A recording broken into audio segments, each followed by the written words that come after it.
It's a common sense recap of the big stories. It's Katz and Cosby on 77 WABC. Everybody watching their money, watching investments, and joining us now is someone who has great advice for everybody and knows it all too well. Paul Stone. He is the CEO of Colonial Metals Group.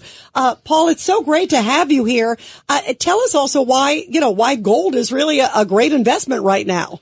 It's really great to be here. Thank you for having me. When you look at a world swirling in uncertainty, you look for stability. Right. And so one of the properties of gold and silver is it can't be made in a lab. Right. The government isn't printing it. You can't print your dinner.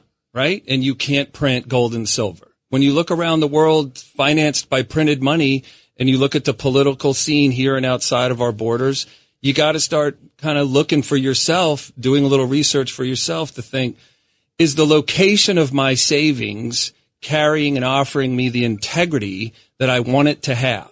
And so one of the things I've always said to folks, if you maybe not look at gold and silver as an investment, but as a location for money, there's kind of four choices. There's cash in a safe at home, in the real estate world, in the financial world, and in the vault or a safe at home.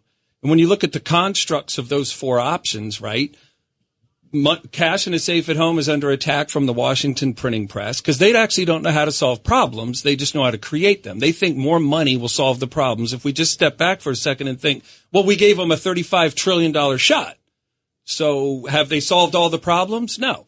And you think about the real estate world, real estate prices are zooming in many ways because of the money printing over the last few decades, causing home prices to well exceed what their reality pricing would be. And then you look at the financial world and you think, oh my goodness, is there anything scary for you there? The constructs of the depository or a safe at home is those assets are absolutely titled in your name. Those gold and silver assets are coming from a sovereign mint that's your personal property, and it turns back into money with a phone call.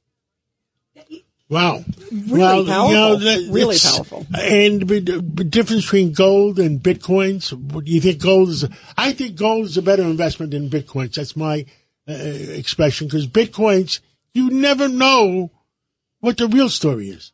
Yeah. So the real story on gold is it was supposedly created when two suns collided billions of years ago. The gold you would hold in your hands today is older than the planet you're standing on. And supposedly it's Satoshi Nakashima who created Bitcoin. A figure of, we've never come to the podium, please, and help us understand how you created this miraculous currency. No one can claim who created Bitcoin, right? So what's the origin of that? And when you think about access, the only way that I understand you can get access to Bitcoin is through a device. Gold and silver can be in my pocket. It could be in my hip.